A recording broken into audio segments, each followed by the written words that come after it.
une jeune veuve est déconcertée lorsqu'elle apprend que son défunt mari a laissé son héritage de 4,7 millions de dollars à une femme frêle de 81 ans, Anna Gilbert. Elle décide de rencontrer Madame Gilbert et de découvrir comment elle est liée à la vie de son défunt mari. Ce qu'elle apprend lui laisse le cœur brisé. Benjamin Carnet, homme d'affaires millionnaire, avait à peu près tout ce qu'un homme pouvait souhaiter dans sa vie. Il était le père de deux beaux garçons adultes, Rick et Jonathan, avait une femme magnifique, Melissa, et l'argent ne manquait pas pour lui.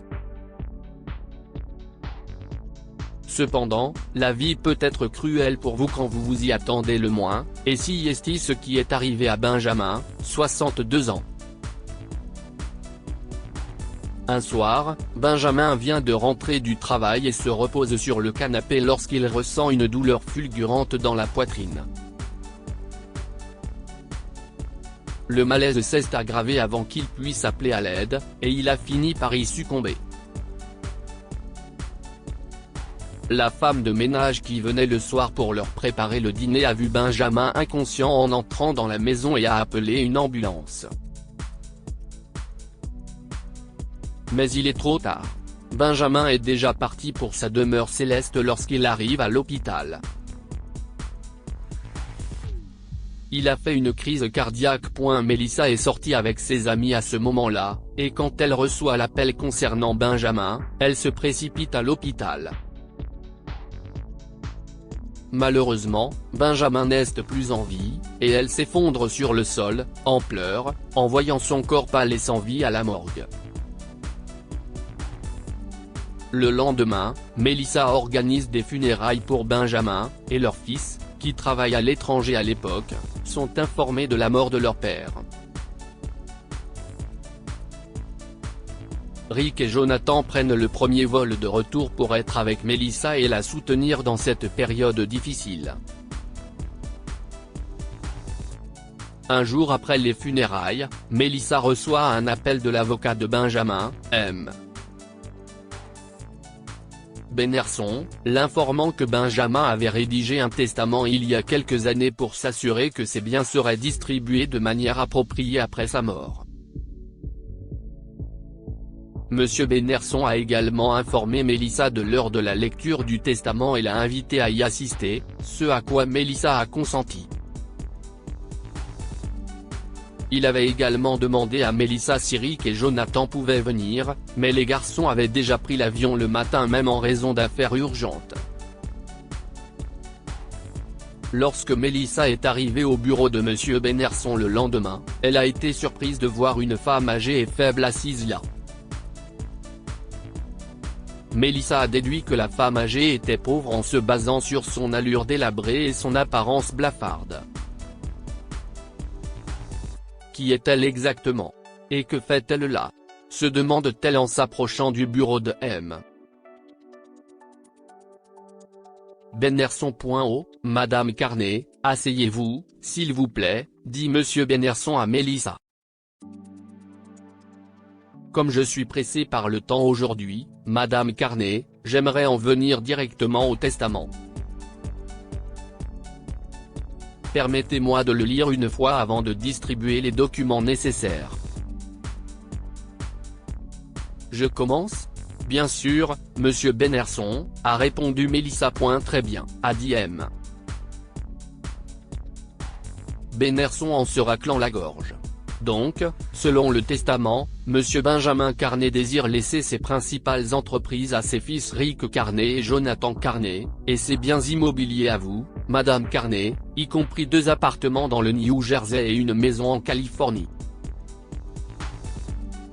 Madame Anna Gilbert recevrait le reste de ses 4,7 millions de dollars d'actifs.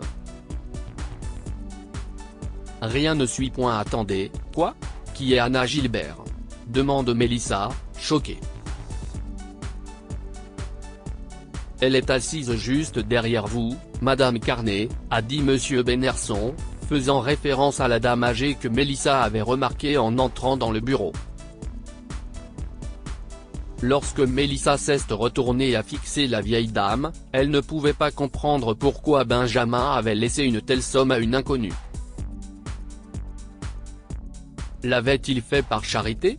Se vengeait-il parce que beaucoup de jeunes hommes la draguaient depuis qu'elle était jeune et charmante? Benjamin déteste que les hommes lorgnent sur Mélissa à cause de sa beauté. Mélissa n'a que 18 ans lorsqu'elle épouse Benjamin.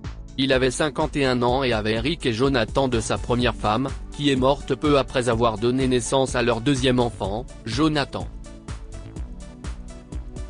Benjamin avait fermé son cœur à l'amour après cela, jusqu'à ce qu'il rencontre Mélissa. Ils sont tombés amoureux et se sont mariés mais n'ont pas pu avoir d'enfants. Bien que ce soit une grande douleur pour Mélissa, elle a trouvé son bonheur en Rick et Jonathan et a surmonté son chagrin. Aujourd'hui âgée d'une vingtaine d'années, elle est toujours aussi éblouissante que lorsqu'elle avait 18 ans. Je n'ai jamais vu cette vieille femme avant, a-t-elle chuchoté en se tournant vers M. Bennerson.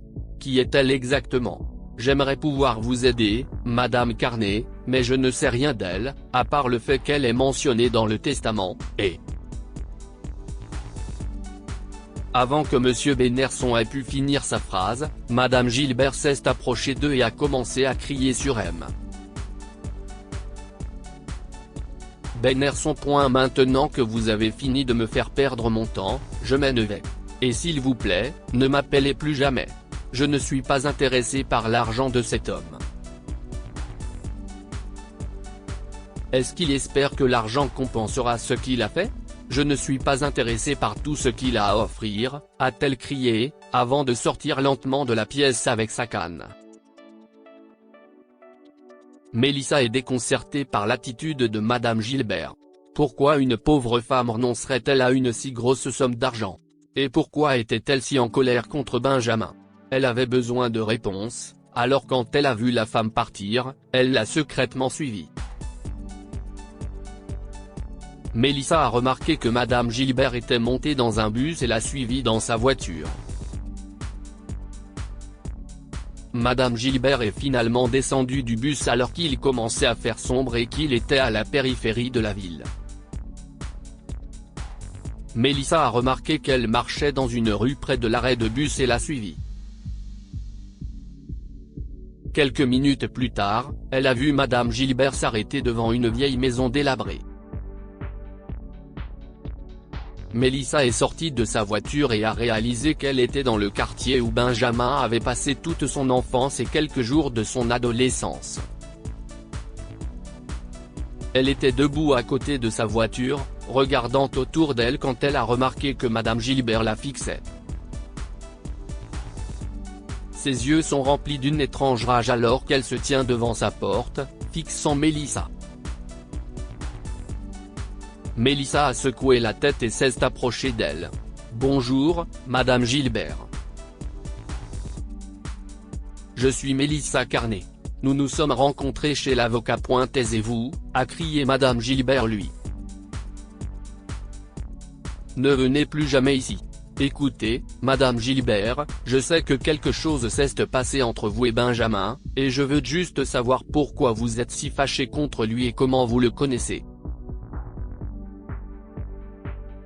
Je veux juste savoir pourquoi, et je promets que je ne vous embêterai plus. » Soudain, Mélissa a remarqué que les yeux de Madame Gilbert se remplissaient. « Vous ne savez pas ce que votre mari m'a fait ?» Mélissa a secoué la tête. « Eh bien, si est-il pour ça que je suis ici, Madame Gilbert. Je veux le savoir. »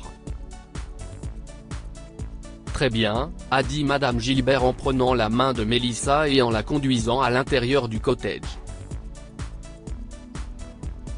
Vous avez remarqué toutes ces photos? Voyez-vous le garçon heureux dessus? Mélissa a remarqué qu'un des murs du cottage était couvert de photos encadrées d'un adolescent souriant avec Madame Gilbert beaucoup plus jeune et un homme. Je ne comprends pas. Qui est-ce? A demandé Mélissa, confuse. Si est mon fils, Daniel. mon Daniel. Oh, mon pauvre garçon, Madame Gilbert s'est effondrée sur le canapé du salon et a enfoui sa tête dans ses mains. Pendant ses vacances universitaires, votre mari Benjamin était rentré chez lui, et lui et Daniel étaient allés au lac près de sa maison. Benjamin a mis Daniel au défi de traverser le lac à la nage avec lui. Daniel n'avait jamais nagé auparavant et était terrifié, mais votre mari a commencé à se moquer de lui, et mon fils a accepté. Alors qu'il approchait du centre du lac, Daniel a vu Benjamin se noyer et a essayé de le sauver. Mais dans le processus, mon fils est mort. À cause de votre mari, j'ai perdu mon fils, a-t-elle terminé avant de fondre en larmes. Mélissa s'est couverte la bouche sous le choc et n'a pas pu s'arrêter de pleurer.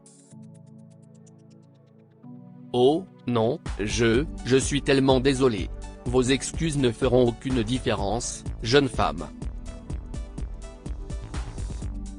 Vous n'avez aucune idée de la misère que j'ai endurée pendant des années.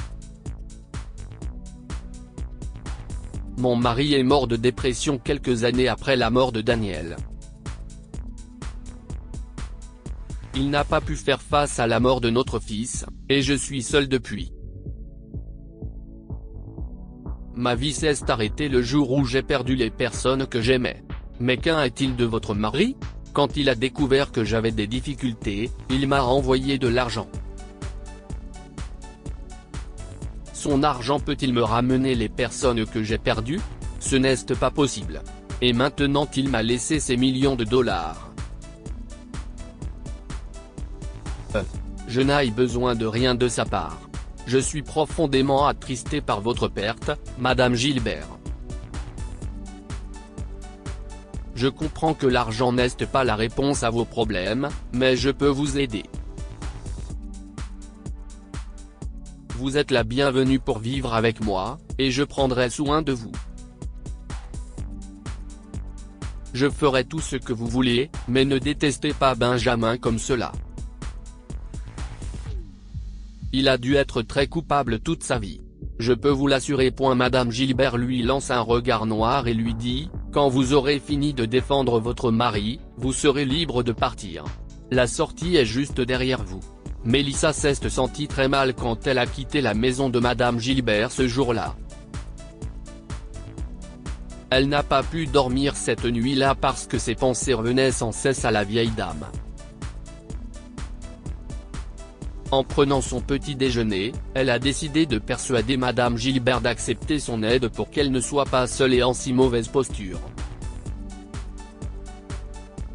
Elle a commencé à rendre des visites quotidiennes à la vieille dame, lui apportant parfois de la nourriture et des vêtements ou des produits d'épicerie. Madame Gilbert a refusé catégoriquement l'aide de Mélissa, mais son cœur s'est adouci avec le temps. Elle a remarqué les efforts de Mélissa, et un jour, elle a pleuré devant elle. Arrêtez de tout faire pour moi, ma chérie. Je me sens mal de vous traiter ainsi. Vous savez que je ne peux pas pardonner à votre mari. Si est très bien si vous ne pouvez pas le faire, Madame Gilbert. Mais si vous ne voulez pas que je vous dérange tous les jours, vous allez devoir accepter mon aide. S'il vous plaît, venez avec moi. Madame Gilbert a finalement accepté, et Mélissa l'a ramenée chez elle. Avec le temps, Madame Gilbert s'est rapprochée de Mélissa et a fini par pardonner à Benjamin. De plus, les fils de Mélissa ont accepté que Madame Gilbert soit leur grand-mère, et la femme âgée n'était jamais seule. Que pouvons-nous apprendre de cette histoire? La gentillesse peut guérir les blessures.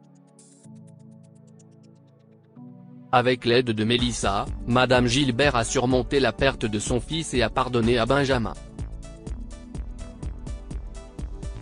La compassion et l'empathie ne se démodent jamais. Mélissa a compati à la douleur de Madame Gilbert et l'a aidé à la surmonter.